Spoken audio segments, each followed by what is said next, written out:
buenas tardes. Les saluda el pastor Carlos Andrés Talero aquí desde London, Ontario, Canadá. Les damos la bienvenida a este nuestro servicio de domingo. Muy alegres, muy contentos. Es el día que Dios ha dispuesto para que nosotros nos congreguemos y hoy lo hacemos a través de estas redes sociales, mis hermanos. Hoy estamos aquí transmitiendo en vivo la palabra de Dios, así es que les damos la bienvenida a cada uno de ustedes. Hoy estaré compartiendo una palabra que el Señor me dio y es una palabra para ustedes, una palabra para mí. Es un mensaje que espero que llegue a muchas vidas, que toque muchos corazones. Y esta palabra se llama Casas de Salvación. Casas de Salvación es el título de esta predicación. Así es que les invito a que abran sus Biblias en el primer libro de Crónicas, en el capítulo 13. Vamos a ir a través de la palabra de Dios a diferentes testimonios que quedaron aquí registrados en la Biblia para nuestro ejemplo, para nuestra enseñanza, acerca de personas que le abrieron las puertas de su casa a Dios y qué hizo Dios en esos hogares. Y que esperamos que ese testimonio que quedó aquí grabado nos sirva a nosotros como ejemplo para abrirle la puerta al Señor, y los que ya le hemos abierto la puerta, que entendamos cómo Él va perfeccionando su obra en nosotros y cómo la salvación entra no solo a una persona, sino entra a toda una casa. Así es que, bueno, sin más preámbulo, vamos entonces a la palabra, por favor. Primero de Crónicas, capítulo 13. Si usted ya está allí, le agradezco si usted puede decir amén. Primero de Crónicas, capítulo 13. Muy bien. Vamos a leer el versículo 13 y 14. Vamos a leer estos dos versículos. Primero de Crónicas, capítulo 13, versículos 13 y 14. Y dice la palabra del Señor, la leemos para la gloria y honra de nuestro Padre, del Hijo, del Señor Jesucristo y del Espíritu Santo. Dice la palabra de Dios: y no trajo David el arca a su casa en la ciudad de David, sino que la llevó a casa de Obed-Edom Geteo. Y el arca de Dios estuvo con la familia de Obed-Edom en su casa 3 meses, y bendijo Jehová la casa de Obed-Edom y todo lo que tenía. Diga usted conmigo, usted que está allí en casa, dígalo fuerte y dígalo a su familia. Y bendijo Jehová la casa de Obed-Edom y todo lo que tenía. Inclinamos nuestros rostros, vamos a orar. Poderoso Dios de la creación, te damos gloria en esta mañana. Dios eterno y santo, Dios todopoderoso, Dios de la Biblia, Dios y Padre nuestro Señor Jesucristo, autor de eterna salvación. Tú que nos diste tu Espíritu Santo, Señor, para hacernos entender el pecado, la justicia, Señor, y el juicio.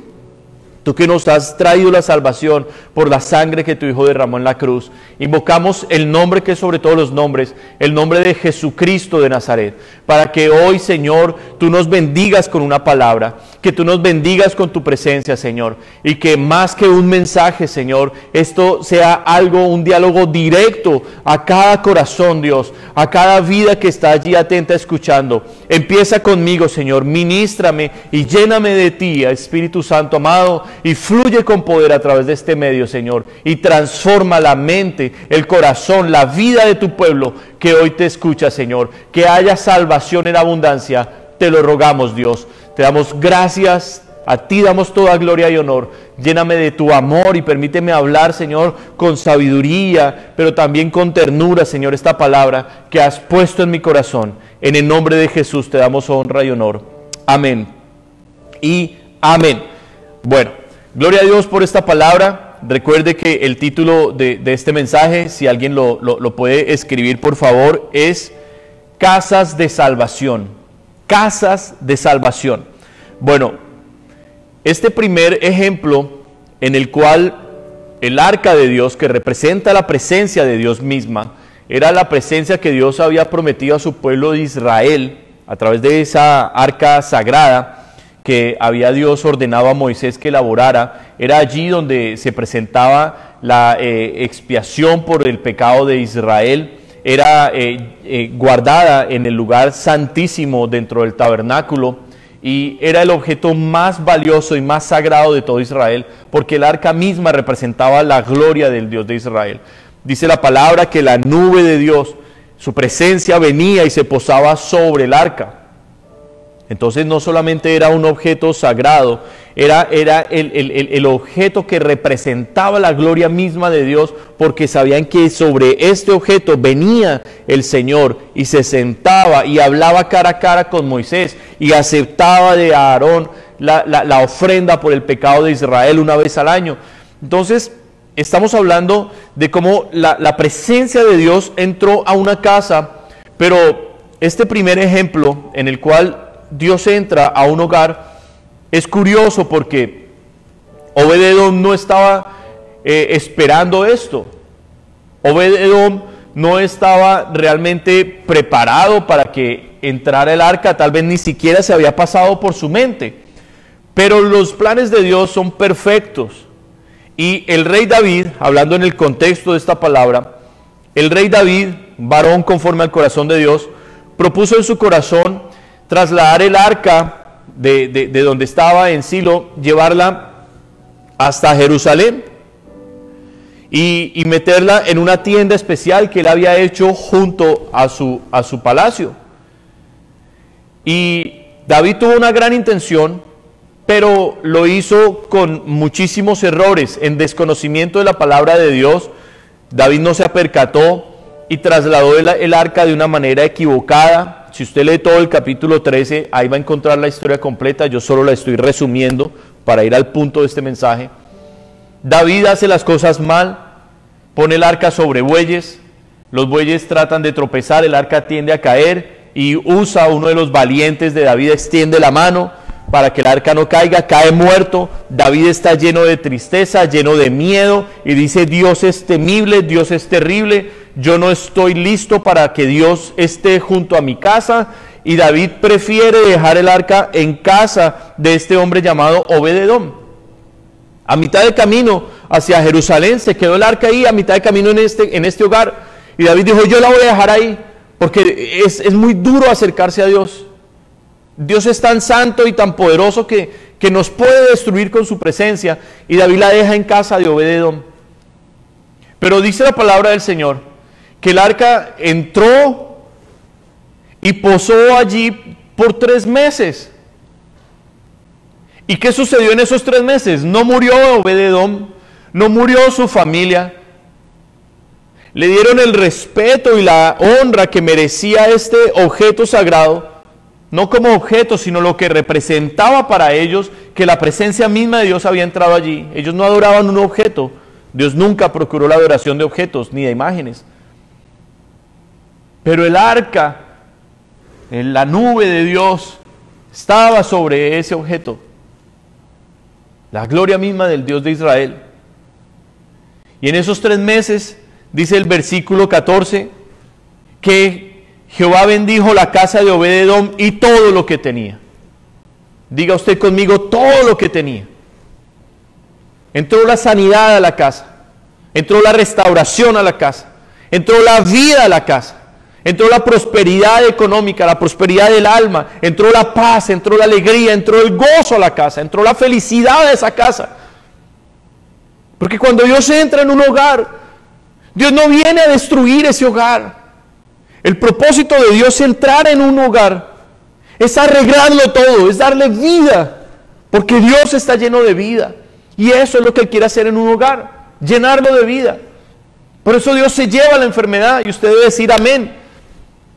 El día viernes tuvimos un culto especial de sanidades. El pastor Antonio ministró una palabra hermosa acerca de las sanidades. Él contó 3 testimonios en su propia vida de sanidades. Cada uno de nosotros, yo pudiera contar testimonios de sanidades también en mi vida y en muchas otras vidas que he presenciado. Y la voluntad de Dios es bendecirnos. La voluntad de Dios es hacer que el hogar entre en vida. Jesús dijo que en el mundo tendríamos aflicción, pero nos dijo: confíen, yo he vencido al mundo. Jesús dijo: mi paz les dejo, mi paz yo se las doy a ustedes, y no se las doy como el mundo se las da. Y la paz es algo que este mundo hoy está desesperadamente necesitando. La felicidad es algo que solo es posible en Dios. El gozo, la alegría, la fortaleza, la esperanza, son cosas que únicamente Dios trae. Y mis hermanos amados, Dios está lleno de todo esto, sobreabunda en sus tesoros todas estas bendiciones. Y les tengo noticias, están preparadas para nosotros, están preparadas para nosotros. Y es el deseo del corazón de Dios entrar en un hogar y bendecirlo, acabar con la ruina, acabar con las contiendas, con las enemistades, con los pleitos, con las divisiones, destruir la enfermedad, destruir la miseria, destruir la maldición, darle vida, florecimiento, luz a esa casa. Y quedó registrado para siempre el caso de Obed-Edom. Pero no es el único caso que hoy yo quiero presentarles a ustedes, o la única escritura que el Señor me dio para compartirles. Hay un principio acerca de lo importante que es el hogar para Dios. Vaya conmigo, por favor, al libro de Isaías, capítulo 56. Isaías, capítulo 56. En el versículo 7 hay un principio acerca de lo que es la casa para Dios. Isaías 56, 7. Y yo espero que hoy usted alimente su fe con este mensaje. Yo espero que hoy usted deje entrar por completo la presencia de Dios a su casa. Yo espero que este sea un mensaje de edificación hoy para su vida, y que usted hoy se levante en el nombre del Señor Jesucristo, sabiendo que la obra que Dios empezó la perfeccionará hasta el día que Él regrese. En Isaías capítulo 56, versículo 7, Dios nos enseña el plan que tiene con sus hijos, con su pueblo. Dice: yo los llevaré a mi santo monte y los recrearé en mi casa de oración. Sus holocaustos y sus sacrificios serán aceptos sobre mi altar, porque mi casa será llamada casa de oración para todos los pueblos. Yo digo amén a esta palabra. Entienda que en Dios hay alegría, hay gozo, hay paz, hay certeza. En Dios hay salvación. Dios está rico, lleno en salvación. Y el propósito de Dios es reconciliar a este mundo caído y perdido, reconciliarlo consigo mismo. El día viernes estuvimos dando esta enseñanza en el estudio bíblico acerca de la reconciliación, y leímos este pasaje en 2 de Corintios capítulo 5, en el versículo 20 en adelante. Estuvimos leyendo cómo Dios en Jesús estaba reconciliando al mundo consigo mismo.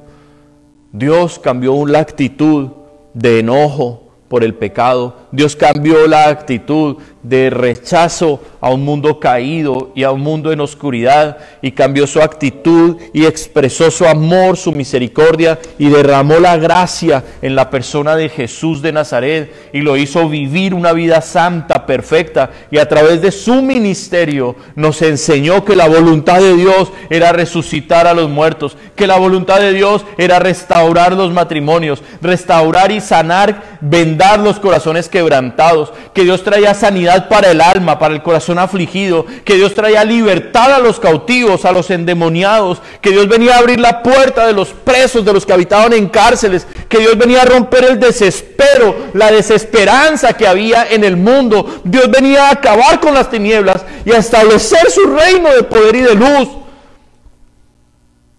Y fue Jesús quien citó este versículo. Quedó registrado en los 4 evangelios. Si usted quiere tomar nota, Mateo capítulo 21, 12 al 16, Lucas 19, 45 al 47, Juan 2, 13 al 16 y Marcos 11, del 11 al 25.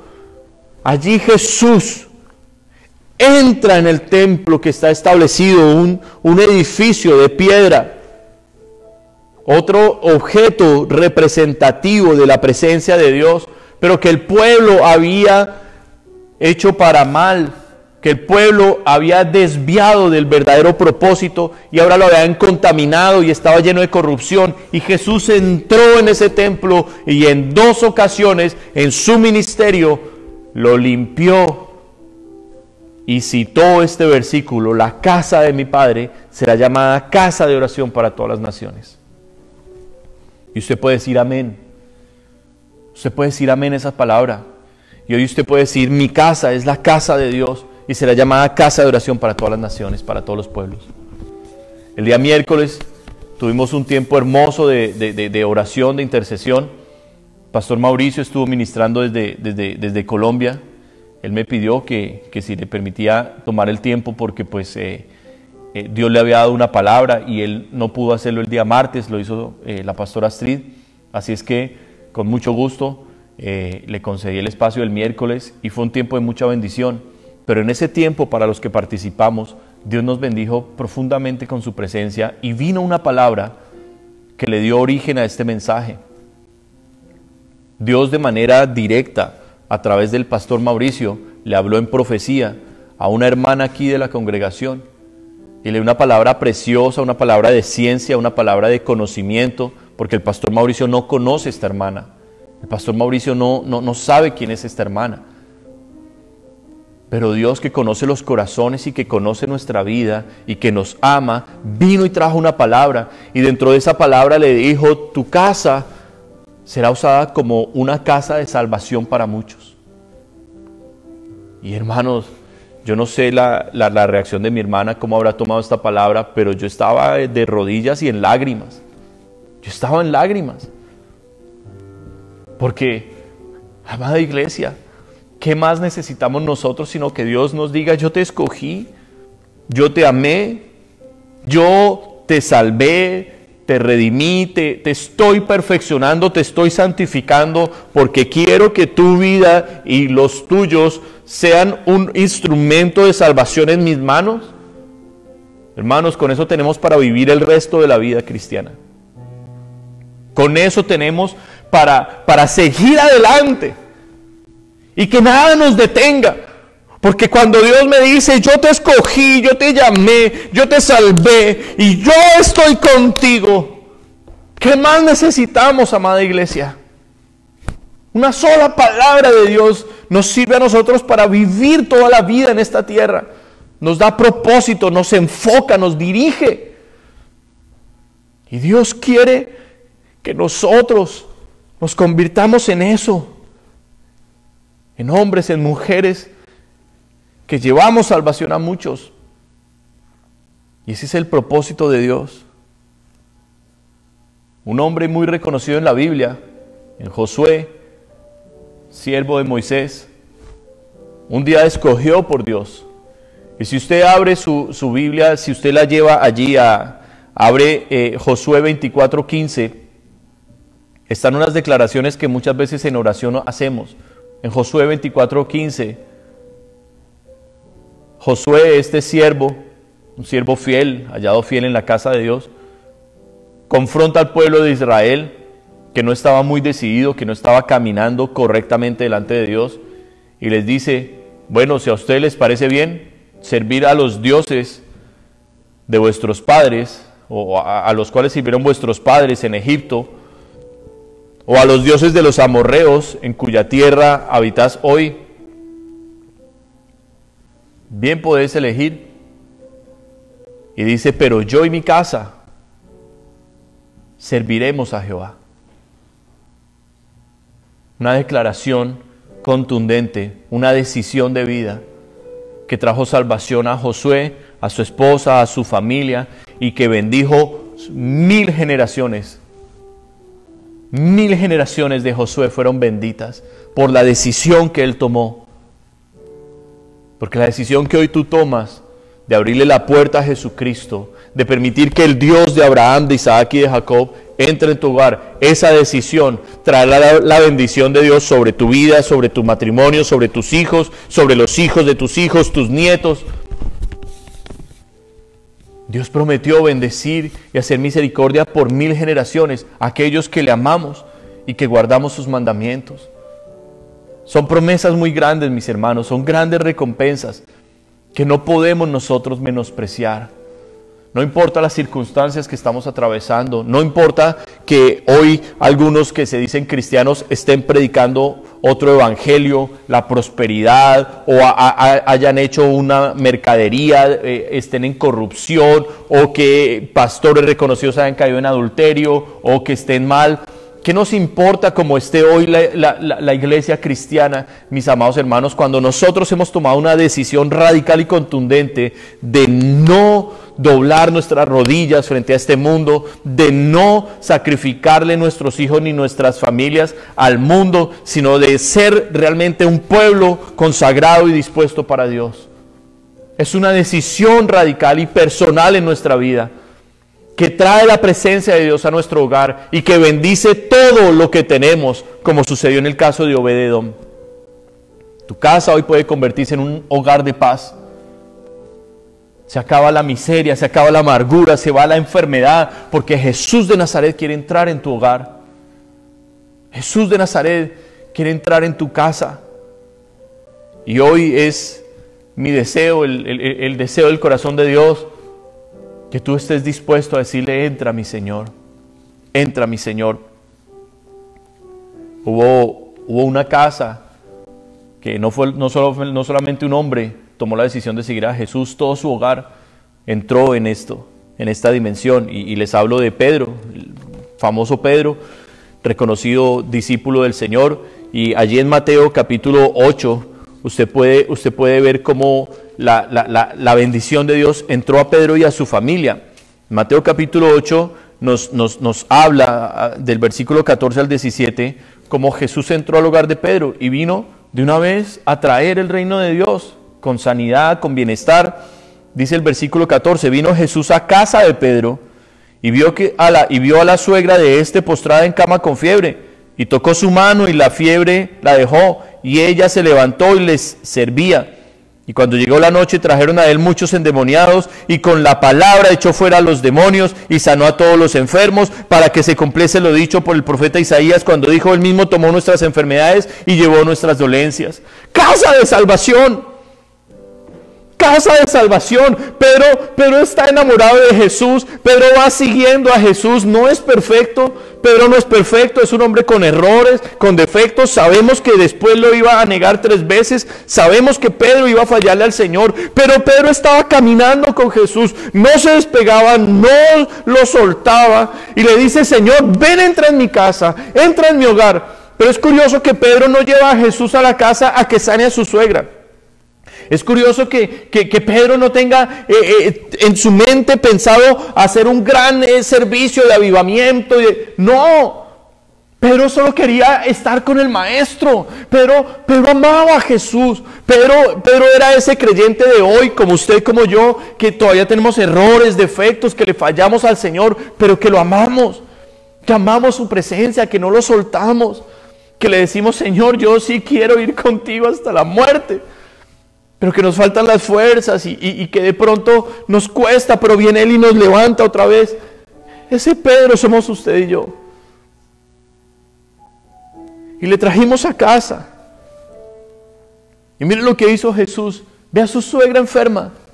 Y aquí no dice que le pidieron la sanidad. Este es el corazón de Dios. Entrar y bendecir todo lo que tenemos. Y toca la mano. Se va a la fiebre. Se para sana. ¿Y a qué se para ella? A servirle al Señor. Pedro y su familia sirviendo a Jesús. Pero es tan hermoso esto que está sucediendo en este hogar, en esta casa, que esto no solo trajo salvación a ese hogar, sino que trajo salvación a toda la comunidad. Porque cuando vino la noche y el gozo, la alegría estaba en esa casa, ya no había enfermedad. Cuando Dios entra en un hogar, todos nos llenamos de su plenitud, de su hermosura. Entra y esa luz poderosa en nuestro corazón se lleva la tiniebla, se lleva el desespero, la angustia, se lleva todo tipo de ruina y de maldad, de perversión que hay en nosotros y lo transforma en alegría. El reino de los cielos entra. El reino de los cielos entra en nuestro hogar, en nuestra vida, en todos los que están allí en casa. Y esa casa se convierte en un lugar de salvación para muchos. Y ellos estuvieron disfrutando todo el día de Jesús. ¿Y qué sucedió? La gente se dio cuenta de lo que estaba pasando. Sabían que el Hijo de Dios había entrado en casa de Pedro y empezaron a traerle endemoniados, enfermos. Y dice esta palabra que todos fueron sanos. Todos. Es una palabra absoluta. Así como leímos en el primer libro de Crónicas, que Dios bendijo a Obed-Edom, a su casa y todo lo que él tenía. Amada iglesia, hoy yo apelo a su corazón y a su fe para que usted entienda que Dios quiere entrar en cada área de su vida. En todas las áreas de su vida Dios quiere entrar y establecer su reino. Dios quiere sanar su corazón. Dios quiere darle propósito a usted, a su esposa, o a usted mujer y su esposo, a sus hijos, a sus nietos. Si tan solo le dijéramos: entra, Señor, en mi hogar. Entra, Jesús, en mi hogar. Entra en mi vida. Y yo te voy a llevar a casa, Señor. Yo te voy a llevar a casa.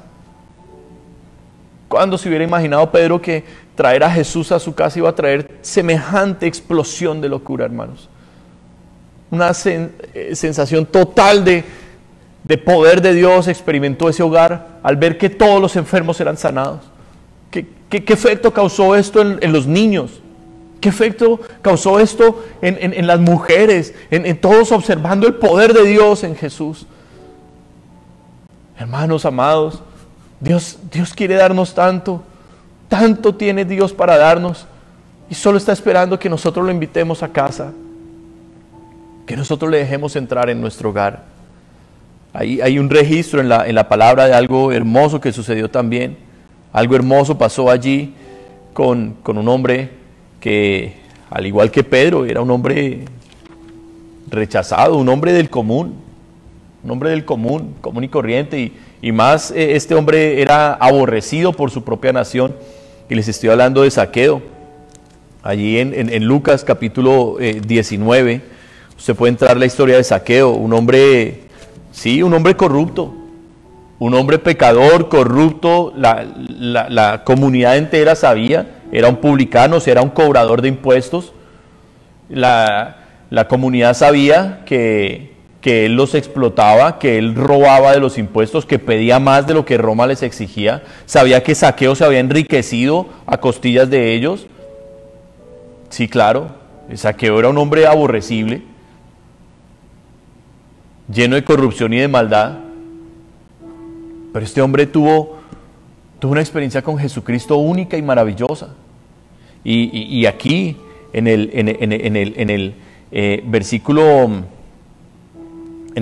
vamos a leer la historia a partir del versículo 1. Dice: habiendo entrado Jesús en Jericó, iba pasando por la ciudad, y sucedió que un varón llamado Zaqueo, que era jefe de los publicanos y rico, hace la aclaración, procuraba ver quién era Jesús, pero no podía a causa de multitud, pues era pequeño de estatura. Aquí encontramos otro hombre al igual que Pedro, otro hombre que escucha hablar de Jesús y se interesa y dice: wow, ¿qué será todo el alboroto? ¿Qué será lo que hay en ese hombre que tanta gente lo sigue? Algunos dicen que es profeta, algunos dicen que realmente es un hombre enviado de Dios, otros dicen que es el Mesías, que es la promesa de Israel. ¿Qué habrá en ese hombre? Y al igual que Pedro, Zaqueo tiene el interés de conocer a Jesús, de verlo, pero era bajito y no puede observarlo. Y Zaqueo hace algo.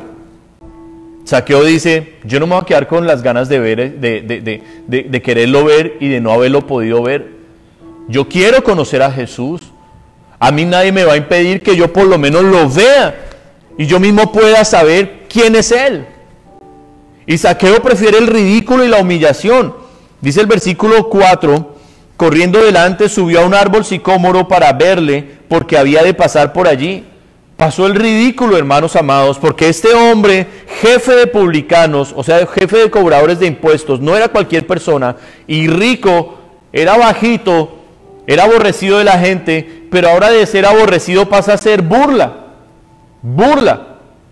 Y así nos pasa a muchos de nosotros cuando decidimos seguir a Jesús. Muchos se burlan de nosotros y nos ridiculizan y se burlan de nuestra fe. Pero a nosotros ninguna multitud nos va a separar de Dios. A nosotros nadie, ni el qué dirán, ni qué piensa la gente, nos va a impedir que nos acerquemos a Jesús. Nos toque hacer lo que nos toque hacer. Este hombre se sube a un árbol y cuando está allí en ese árbol puede ver al autor de la vida. Puede ver a aquel hombre especial llamado Jesús. Y amado hermano, yo le digo algo. Lo único que necesita hoy este mundo para cambiar su vida y transformar las tinieblas en las que vive es un instante con Jesús. Un instante con Jesús. Un toque de Jesús rompió la enfermedad de la mujer con el flujo de sangre que era atormentada por años y que había perdido todo. La entrada de Jesús en casa de Jairo hizo que esa niña que había muerto y el luto y la tristeza que se había armado por la muerte de esta pequeñita, transformó eso en una gran celebración y transformó la vida de Jairo, que prefirió seguir a Jesús que su propia posición como jefe de la sinagoga. Un instante con Jesús nos da vida, nos da aliento, nos levanta, mis hermanos. Jesús es el Dios Todopoderoso.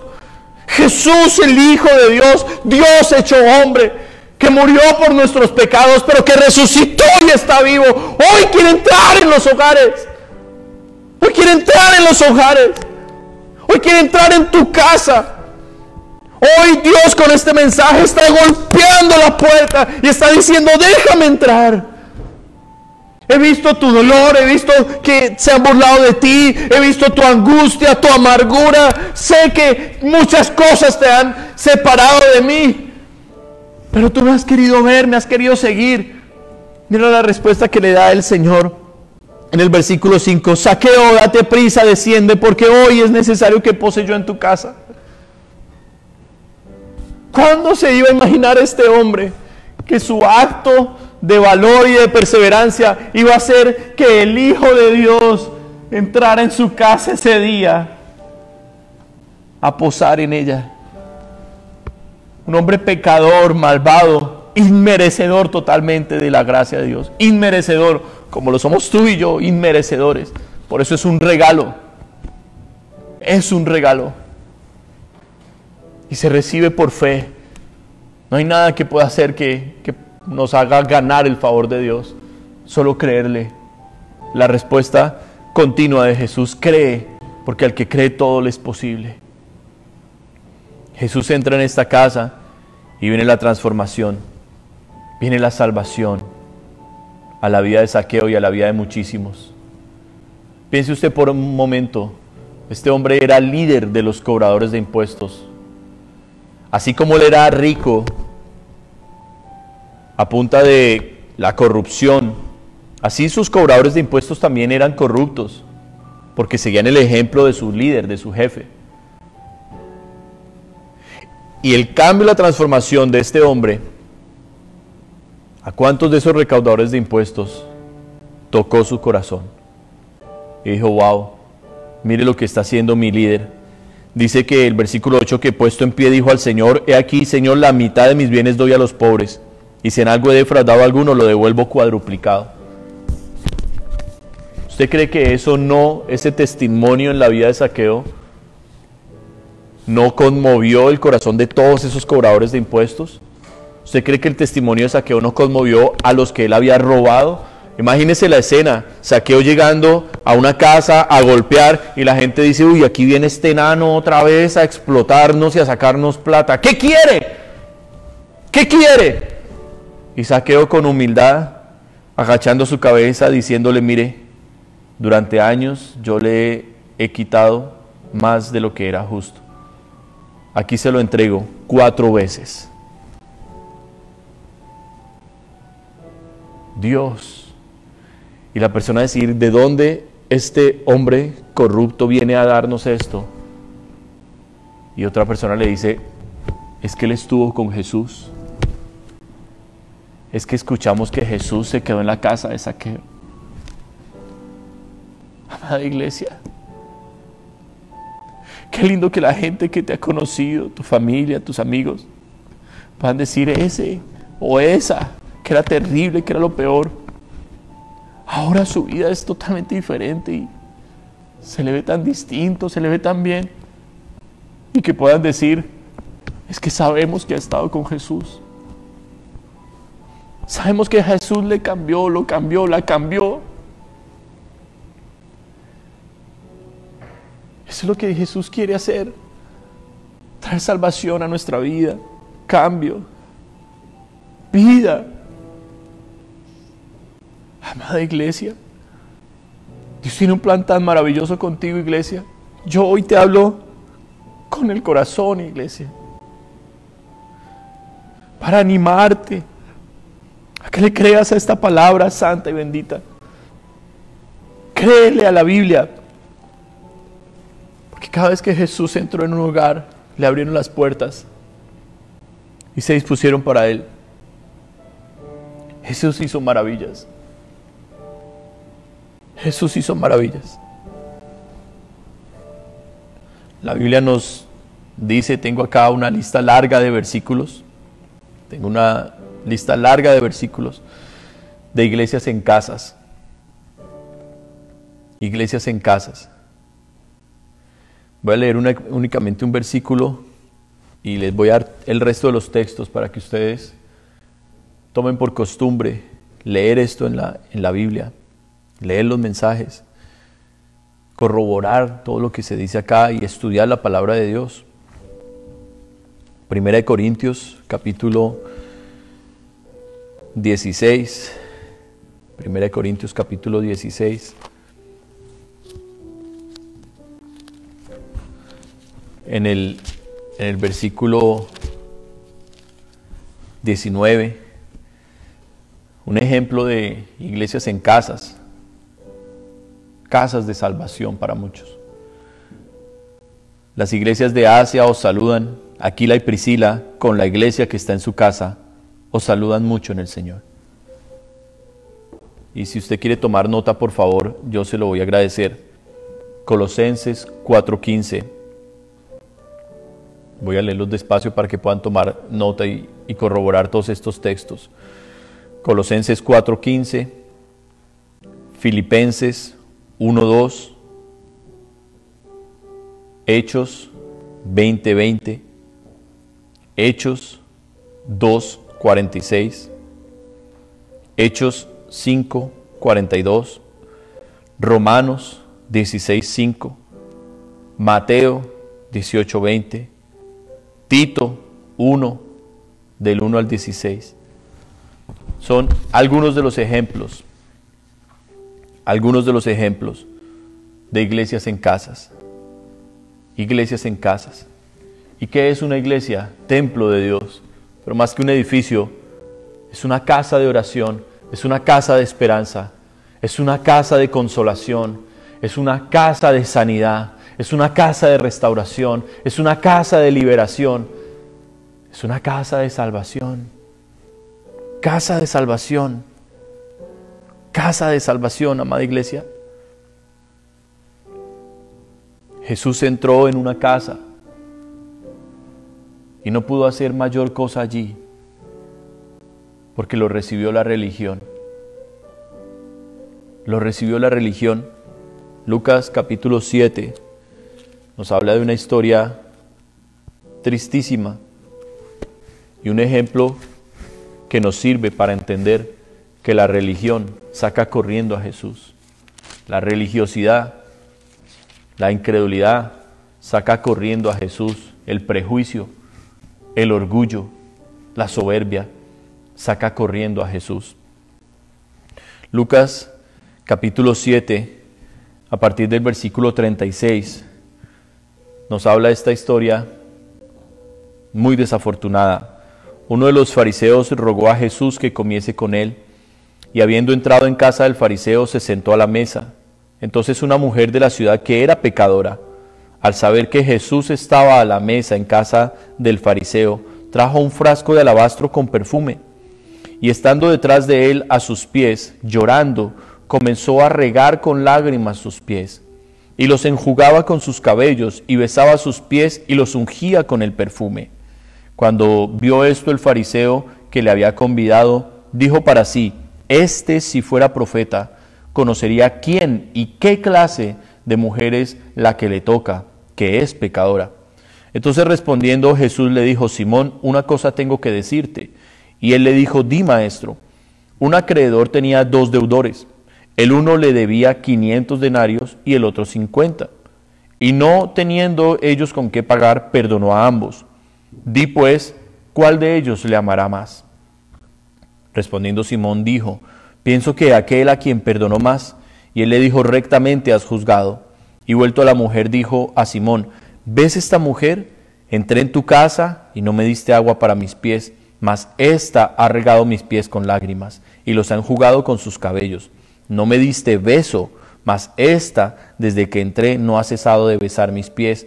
No ungiste mi cabeza con aceite, mas ésta ha ungido con perfume mis pies. Por lo cual te digo que sus muchos pecados les son perdonados, porque amó mucho. Mas a aquel a quien se le perdona poco, poco ama. Y a ella le dijo: tus pecados te son perdonados. Y los que estaban juntamente sentados a la mesa comenzaron a decir entre sí: ¿quién es este que también perdona pecados? Pero él le dijo a la mujer: tu fe te ha salvado, ve en paz. Aquí hay una reacción frente al perdón de Dios.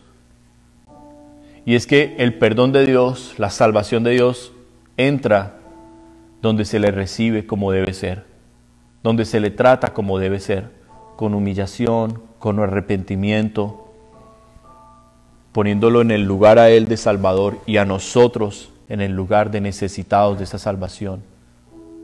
Cuando nosotros bajamos y Él está arriba, su bendición puede venir, porque la bendición la extiende con su mano. Cuando extiende su mano, viene y desata su bendición. Pero si nosotros estamos altos, Él no puede extender su bendición. Tenemos que bajarnos. Y la religión nos ha enseñado a tener apariencias. La religión nos ha dejado la costumbre, hacer las cosas por costumbre.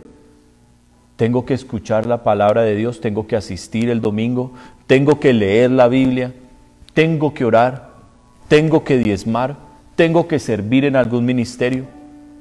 Ese tengo, y haciéndolo porque lo tengo que hacer, es el resultado de la religión, de la religiosidad, de un corazón que no se ha arrepentido delante de Dios. Y juzga a los pecadores, y señala, critica a la autoridad, se opone a su autoridad, tal vez no frente a la autoridad, pero sí en su corazón, o participa en chismes, en murmuración. Es el que fácilmente extiende su dedo contra su hermano y lo acusa y dice: miren a fulanito sirviéndole a Dios. Oh, miren a tal, ay, ahí lo pillaron que estaba en pecado. Oh, mira a este otro. Esa actitud hace que Jesús salga corriendo de ese hogar.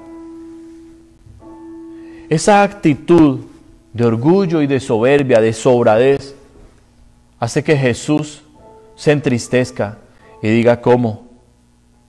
A ambos les perdoné la deuda, pero ese al que están acusando me ama muchísimo más, y este no me ama, me desprecia.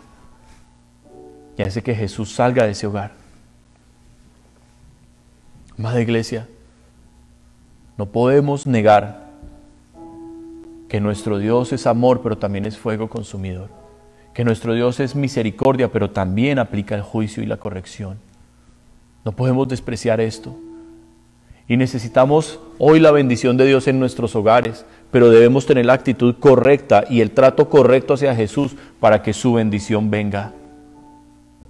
Y hoy quiero hablarte a ti que has dejado entrar a Jesús en tu vida, pero que tal vez tu esposo todavía sigue un poco religioso, que tal vez tu esposo todavía no se ha alineado con Dios.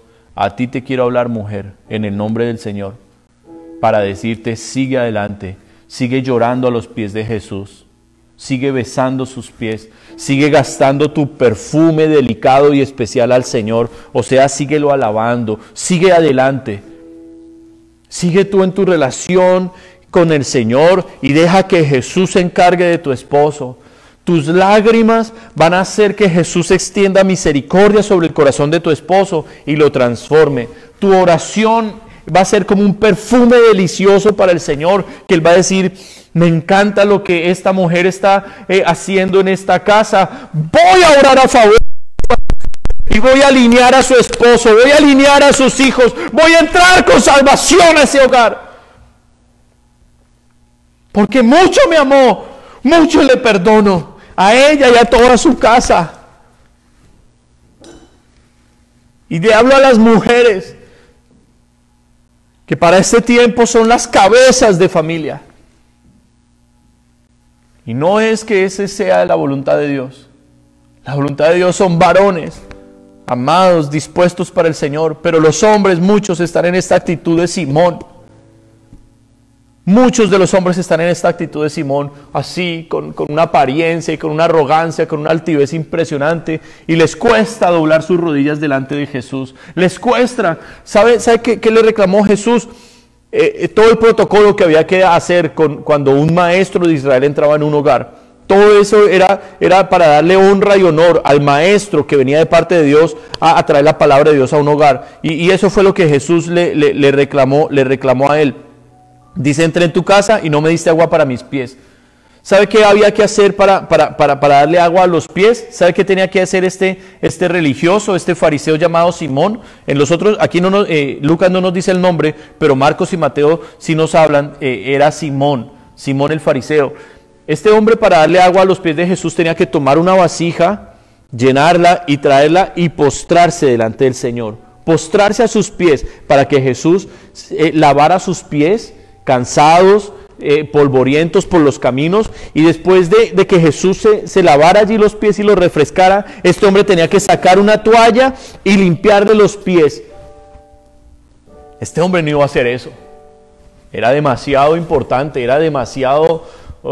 ¿Cómo voy a hacer esto con este disque maestro? Esa es la religión, mis hermanos. Qué difícil ver a un hombre llorar en la presencia de Dios. Qué difícil ver a un hombre decir: te amo, Jesús. Mire, yo durante años he escuchado religiosos, hipócritas, fariseos que han venido aquí a la iglesia y ¡oh, gloria a Dios! ¡Aleluya! Y unos gritos tan vacíos que parece realmente címbalos que retimban. Le retienen a uno los oídos. ¡Gloria a Dios! Cuando no hay una lágrima, cuando no hay una actitud de humildad delante del Señor, cuando uno sabe que es gente que no ha orado, que no adora a Dios, que le cuesta humillarse delante del Señor, que lo único que busca es una posición, un título, sobresalir. Amada iglesia, la bendición de Dios va a venir cuando de la manera correcta nos postremos a los pies de Jesús, lavemos sus pies, los besemos, unjamos su cabeza con aceite. El aceite era algo muy costoso en Israel, muy costoso, pero representaba el acto de desprendimiento, de entender que ese hombre que había entrado al hogar era un hombre que venía de parte de Dios para traer bendición a nuestra casa, y el ungir su cabeza decía: de lo que yo tengo te quiero dar. ¿Cuántos hoy están reteniendo lo suyo, retienen sus riquezas, retienen sus cosas y no quieren soltar realmente para Dios absolutamente nada? No quieren. Todo es mío, todo es como yo quiera, todo es... Amada iglesia, necesitamos hacer esos correctivos antes de que Jesús diga: voy a ir a posar a otra casa, voy a ir a otro hogar donde sí me dan la bienvenida. Es un tiempo de reflexión, mis amados hermanos. Al final de todo esto, la única que se llevó la salvación en esa casa fue la mujer. Versículo 50, tu fe te ha salvado, ve en paz. La única, y no era, ella no vivía en esa casa. Pero todos los demás, los religiosos, todos se quedaron en sus pecados, separados de Dios, y una eternidad en el infierno por no haber dejado el orgullo, la arrogancia y la altivez, por no haber querido cambiar de corazón, por no haber querido humillarse y postrarse delante de Jesús. Toda una eternidad de condenación por esa actitud de orgullo, porque Dios resiste a los soberbios, pero da gracia a los humildes. Quiero terminar acá, mi amada iglesia, en el estado espiritual en que tal vez muchos hoy puedan encontrarse. Apocalipsis capítulo 3 nos habla de el hielo que ha entrado a corazones que un día estuvieron encendidos en pasión y en amor por Dios. Nos habla de la comodidad y de la prosperidad que apagó el amor de muchos por Dios, que hizo que se dedicaran realmente a vivir una vida paralela, decir que son de Dios, pero vivir para el mundo, vivir para su trabajo, vivir para sus riquezas, su familia, todo, consagrados a la religión, porque perdieron su amor, su pasión, su fuego por Dios, y no lograron volver a ese fuego con Dios. Y el Señor les dice aquí en el versículo en el versículo 17, les habla de la actitud que han tomado ellos, que ya no lo necesitan tanto, que ya no dependen tanto de Él. Les dice, porque tú dices, yo soy rico y me he enriquecido y de ninguna cosa tengo necesidad. O sea, tal vez esta iglesia hubiera podido decir, ya tengo la bendición como la tuvo Obed-Edom. Dios me ha bendecido en todas las cosas, pero entró el orgullo, entró la soberbia y dijeron, ya tengo tanto que no necesito a Dios. No tengo necesidad de ninguna cosa. Y dice el Señor, ¿no sabes que tú eres un desventurado, miserable, pobre, ciego y desnudo? Wow, hermanos. 4 palabras, 5 palabras que dejaron ver la realidad de cómo Dios los estaba viendo. Desventurados, una persona desventurada es una persona sin propósito en la vida, una persona que no sabe para dónde va. Miserable, bueno, creo que usted entiende lo que es esa palabra de sentirse miserable, de sentirse vacío, de decir ¿qué es mi vida? De la angustia, de la depresión, de tantos sentimientos. Pobre. Qué curioso que materialmente esta persona tenía todo, pero Dios lo veía como realmente estaba en su estado espiritual. Pobre. Pero no solo eso, ciego. Y un ciego tropieza con cualquier cosa y cae, mis hermanos. Un ciego vive en oscuridad. Y lo peor, desnudo. Desnudo. La desnudez en la Biblia representa nuestra ausencia de salvación, porque dice la palabra que Dios nos viste con vestiduras blancas de salvación. La salvación es un vestido que Dios coloca, si lo podemos hablar así, un vestido que Dios coloca para cubrir nuestra vergüenza, para tapar nuestra desnudez, para pasarnos de un estadio de escondernos y de alejarnos de Dios para que no nos descubra, a un estado de poder estar delante de su presencia. Por eso Dios nos cubre, nos viste. Y Jesús describe cómo está esta persona. Esta persona, tal vez en la actitud de Simón el fariseo, le dio la entrada a Jesús, pero no lo supo tratar y terminó con sus hechos, con su comportamiento, sacando a Jesús de su casa. Pero fíjese el corazón del Señor. Dios no se da por vencido. Dios ama tanto a sus hijos, Dios ama tanto a su pueblo, mis hermanos. Por eso hoy yo le digo, si usted ha caído, Este mensaje le sirve para volverse a levantar. Si usted le falló al Señor, no es el fin de la carrera. Hoy tal vez Jesús esté como hacia esta iglesia, presentándose como dice el versículo 20. He aquí yo estoy a la puerta y llamo. Si alguno oye mi voz y abre la puerta, entraré a él y cenaré con él y él conmigo. Jesús no desechó esta iglesia. Jesús la amaba. Sabía de su estado espiritual, claro, pero no era el fin para ellos. Jesús les dijo, este es tu diagnóstico, así estás tú espiritualmente. Pero dice el versículo 18, yo te aconsejo que de mí compres oro refinado en fuego para que seas rico, y vestiduras blancas para vestirte, y que no se descubra la vergüenza de tu desnudez, y unge tus ojos con colirio para que veas. Y dice el Señor, yo reprendo y castigo a todos los que amo, sé pues celoso y arrepiéntete. Cristo, autor de eterna salvación. Jesús no solo quiere entrar en un hogar una vez de visita, Jesús quiere morar en ese hogar. Quiere quedarse en ese hogar. Jesús quiere transformar tu vida, pero no por un momento, no por unos pocos años, no quiere entrar únicamente a sanarte una enfermedad y que tú sigas con tu vida de pecado y al final te pierdas. No, Jesús quiere hacer algo mucho más contigo y lo va a hacer. Si hoy tú eres celoso de lo que Dios te dio, si hoy tú sacas ese sentimiento de tu corazón de gratitud, pero también de arrepentimiento, de vergüenza y decirle, Señor, perdóname, te fallé, yo he estado mal, he hecho las cosas mal, pero aquí vengo a humillarme y como esa mujer pecadora a los pies del Maestro, llorando con lágrimas y lágrimas, diciendo, no merezco estar con Él, no lo merezco, pero Él ha venido y yo lo abrazo y no lo suelto y no lo dejo ir. ¿Qué mejor lugar que los pies de Jesús para encontrar el vestido de salvación que necesitamos? ¿Qué mejor que la presencia de Dios en nuestro hogar, transformando nuestra vida, nuestros pensamientos, nuestras emociones, cambiando nuestro matrimonio, nuestros hijos, transformando la familia entera, cambiando una sociedad entera para Él? Vienen tiempos de avivamiento, amada iglesia. Se siente en el ambiente, hay expectativa por lo que Dios va a hacer. Y yo apelo a tu corazón a que no te quedes fuera de este avivamiento, iglesia. No te quedes por fuera de este avivamiento.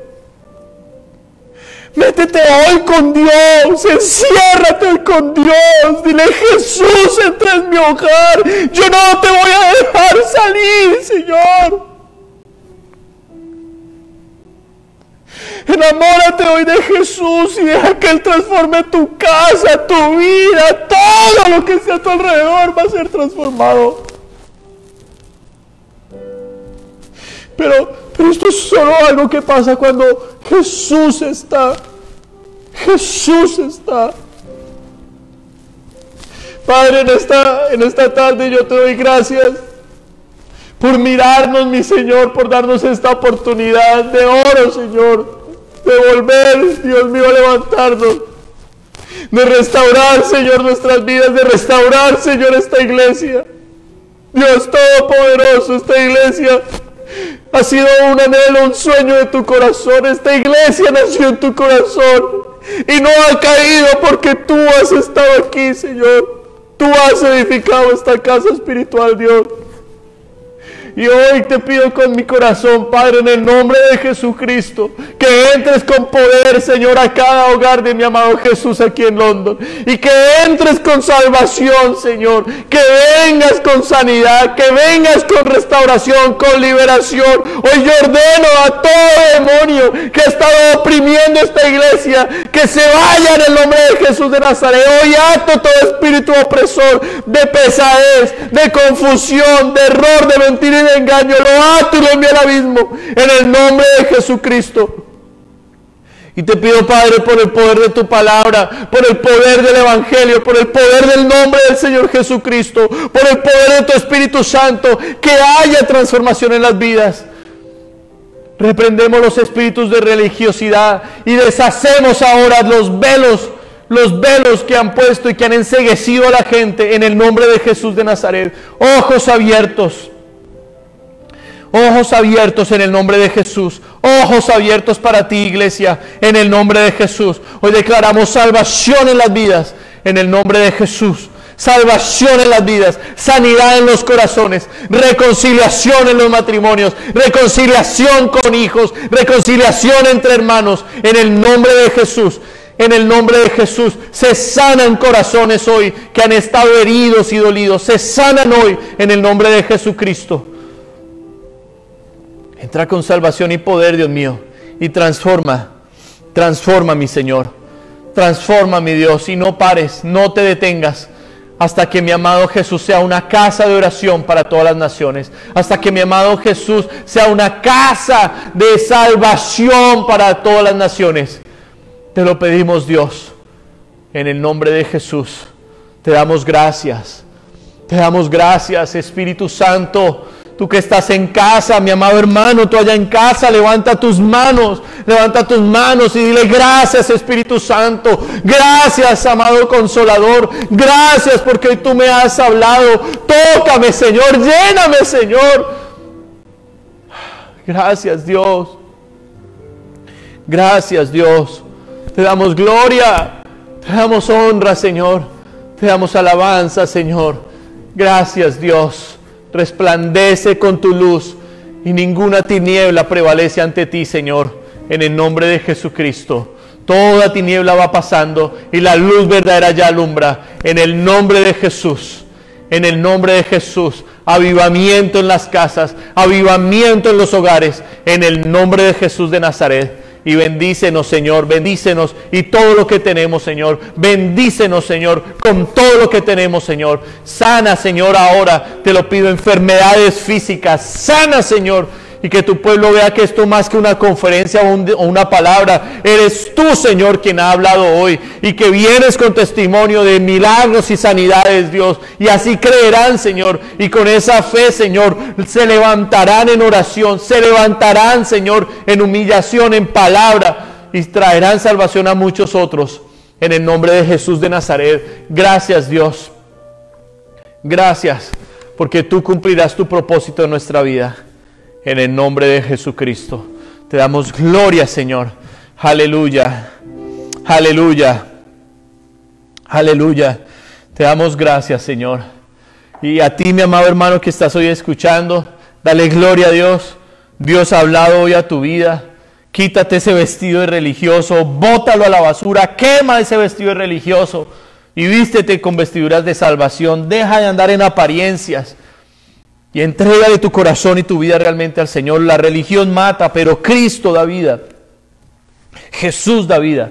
Y tu vida es valiosa para Él. Eres importante para Dios. Y por eso hoy te ha querido hablar de esta manera. Créeme que no han sido mis palabras. Créeme que ha sido el Señor levantando nuestra fe, fortaleciéndonos, mis amados hermanos, porque tiene cosas hermosas con nosotros. Y bueno, le damos gloria a Dios por esto, le bendecimos en esta tarde preciosa. Quisiera terminar este servicio también orando por mis amados hermanos que han sido fieles al Señor. Esta obra sigue adelante, gracias a sus diezmos, gracias a sus ofrendas, podemos seguir adelante, mis hermanos. Y hoy, de todo corazón, quiero darle las gracias a los que con fidelidad han seguido allí mes a mes con su diezmo, con su ofrenda, aportando, mis amados hermanos. Y a los que no lo han hecho, a los que lo han dejado de hacer, hoy quiero animarlos, vuelvan a la obediencia a la palabra. El diezmo no es mío, el diezmo no es del pastor, el diezmo le pertenece a Jesucristo. Y Jesús usa el diezmo para darnos comida a los pastores. Jesús usa el diezmo para que el edificio pueda sostenerse, donde nos vamos a congregar terminada la pandemia. Jesús usa el diezmo para que nuestros pastores en Colombia puedan comer, para que sus familias puedan comer. Jesús usa el diezmo para que hermanos en Colombia y en otros países puedan comer, mis hermanos. Para eso son nuestros diezmos. Por eso no debemos robárselos al Señor. Le pertenecen a Él. Y hoy vamos a orar entonces por esto. Padre, gracias te doy en el nombre de Jesús por cada hermano y hermana que con fidelidad y con amor ha diezmado, Señor. Bendice, Señor, como dice tu palabra, que tú amas al dador alegre. Bendícele en todo lo que tiene, como lo hiciste en casa de Obed-edom. Bendice todo, Señor. Bendice su alacena, su nevera, su despensa. Bendice sus cuentas bancarias. Bendice sus trabajos, Dios, en el nombre de Jesús. Reprende el devorador, Señor. Acaba con la ruina en medio nuestro, Dios. Y prospera, Señor, en el nombre de Jesús de Nazaret. Y te damos gracias por este servicio. Todo, Señor, se hace aquí para tu gloria y alabanza. Y la honra solo te pertenece a ti, Señor. En el nombre de Jesús. Aleluya. Y amén. Dios les bendiga, mis hermanos. Les amamos mucho. Un saludo muy especial. Dios les bendiga.